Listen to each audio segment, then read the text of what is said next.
ഈശോമിശിഹായ്ക്ക് സ്തുതിയായിരിക്കട്ടെ. പ്രിയ സഹോദരങ്ങളെ, വീഞ്ഞും മയക്കുമരുന്നും ഇതിനെപ്പറ്റി രണ്ട് വാക്ക്.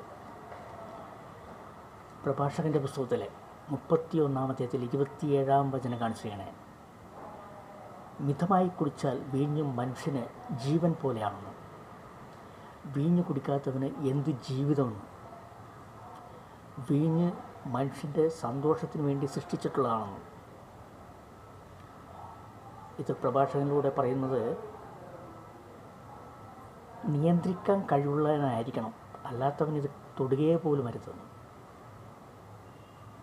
മയക്കുമരുന്ന് നമ്മൾ ഒട്ടും അഡിക്റ്റാകാൻ പാടില്ല. നമുക്ക് കൂടെ ഉണ്ടാകുന്ന രോഗത്തെയും നമ്മുടെ ഉദരത്തെയും കരുതിയിട്ട് നമുക്ക് അല്പം മിതമായ സമയത്ത് നല്ല ഇത്തിരി വീഞ്ഞ് കഴിക്കുന്നത് നല്ലതാണ്.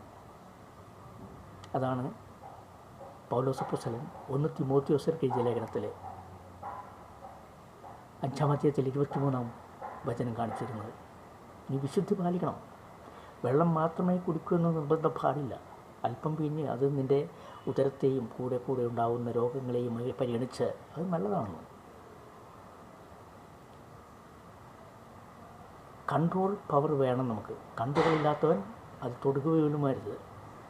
കാരണം ഇന്ന് പല കുടുംബങ്ങളും മദ്യപാനത്തിനും മയക്കുമരുന്നിനും അഡിക്റ്റായി നശിച്ചു പോയിട്ടുണ്ട്.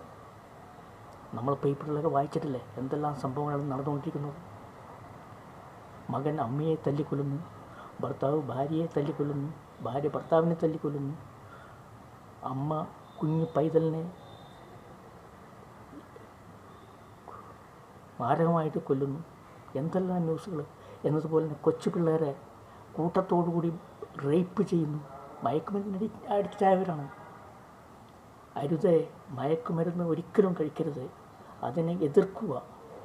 അത് 100% തെറ്റ് തന്നെയാണത്.